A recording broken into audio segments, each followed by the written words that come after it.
L'chaim v'livracha. The blessings to life and to blessings. L'chaim, l'chaim, everybody.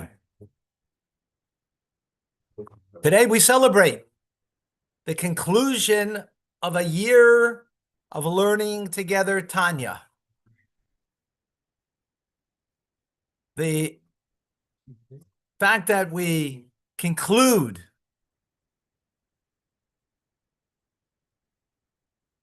a part of learning of Torah, and especially that it's something that people engaged in every day, it's a big simcha, it's a big joyous occasion.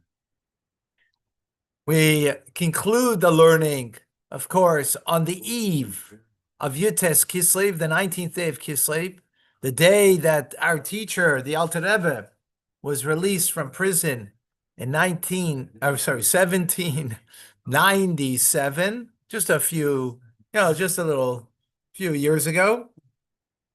And we're celebrating this occasion.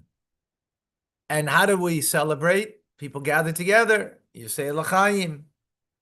Tonight we'll have a festive meal. We're going to have a gathering, a couple hundred people coming together to celebrate the conclusion of the Tanya, the beginning of a new cycle of Tanya. And that is remarkable. And what's most remarkable is everybody around the table here and everybody online. Gentlemen, that we are here to learn, to grow. Not only to learn, but to grow in the paths of Chassidus.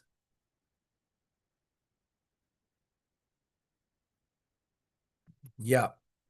So how remarkable that is and beautiful. So we conclude today with the 9th essay. In it, the Alter Rebbe begins with very strong words of rebuke to his brethren, even if you have to rebuke 100 times. And what is that? He says he can't contain himself and refrain to crying out again. I plead to you out of deep compassion, actually to take pity on your souls, he says, to be vigilant concerning the study of Torah and the service of the heart, which is prayer with proper intent. And one should start prayer in unison, meaning word by word, saying together as a group, in a minyan. And it shouldn't be that one is idly chatting, because this is the main cause to bring damage from those leading the service. In other words, leading the service is an important mandate, because then you're leading the entire congregation, and it should be done in a way that you go slowly, word by word, so people can say word by word, and everybody should be together in saying the prayers. Not one is here, one is there, everybody's on their own schedule. At a moderate pace, it should be the prayers. It shouldn't be overly prolonged, but it shouldn't be raced through either. And that's the duty of the person who is leading the prayers, to give that proper momentum in the prayers, right? The proper pace in the prayers. And that person should assemble around them people who are praying in that manner, but not those who are rushing through it just to get through because they have other responsibilities they have to get to. So the Alter Rebbe come now to renew, strengthen, and invigorate, not to be weak in this. Gewalt, gewalt, an outcry of agonizing, he says. How long will this be an obstacle for us, that we pray without proper intent?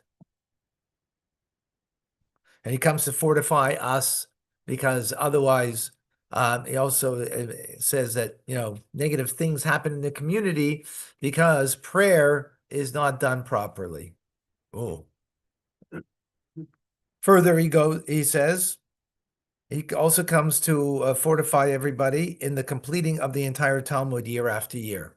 That can't be done in an individual to learn the entire Talmud, but communities, that they should learn the entire Talmud year after year. In other words, communities take upon themselves to learn the entire Talmud. So then you have many people in the community, and through that, as a community effort, you have the entire Talmud taught or learned, rather, learned. And it could be, numerous congregations coming together and taking, to joining in this. And, that which one person can't do, but you do as a communal effort, then you can accomplish this. Incidentally, this is something that that the Rebbe would always by Farbrengens ask people to take upon themselves. And this year we're working on that, all of the Chabad houses together, that we should finish, the entire Talmud with all the Chabad houses. More on that to come. Likewise, he says we should, back in the day, they would read the whole Psalm 119 every week. In addition, an additional thing that's actually not a custom that's done today, that from people that I know at least, I never heard of it, but the Alter Rebbe does speak about it. We say the daily portion of Psalms. That was instituted by the previous Rebbe. Right.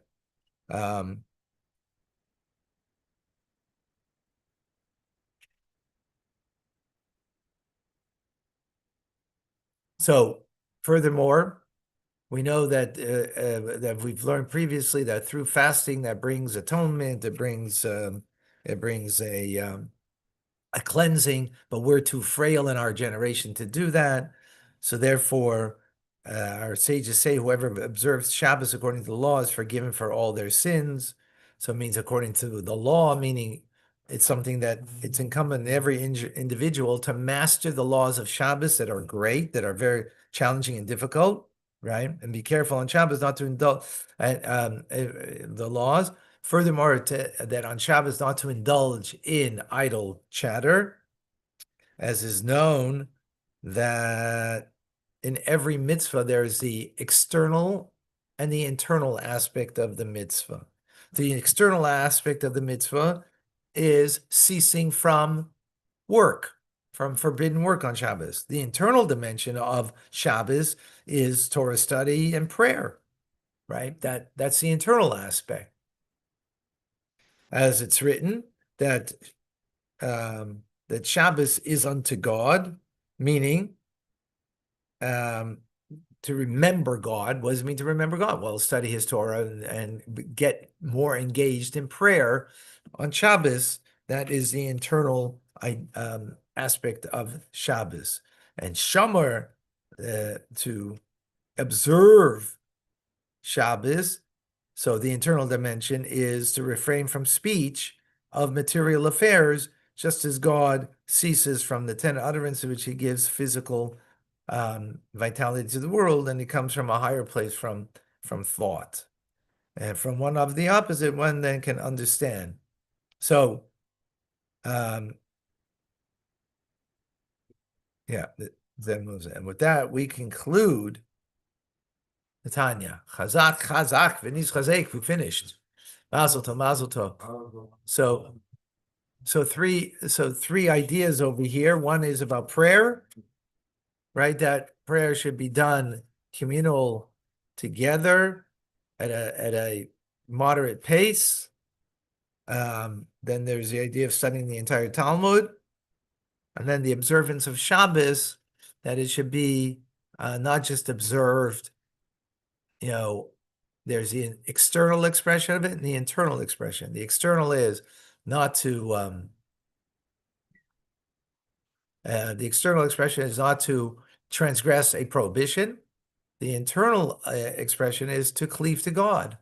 How? Through greater study of Torah, Farbrengen, that's what we Farbring on Shabbos, right?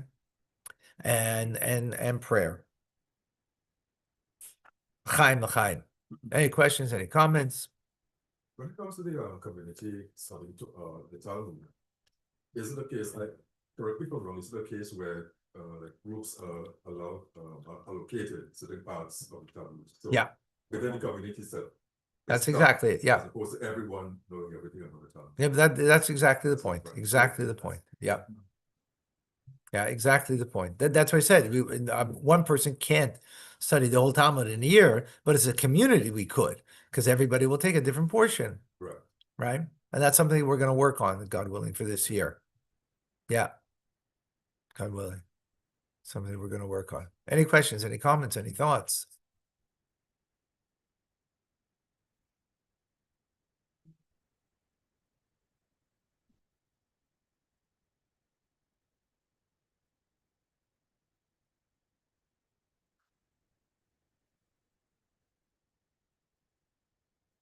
All right.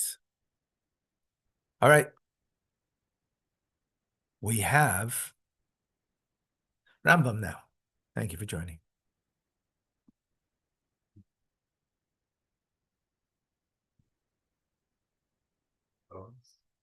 Thank you, folks.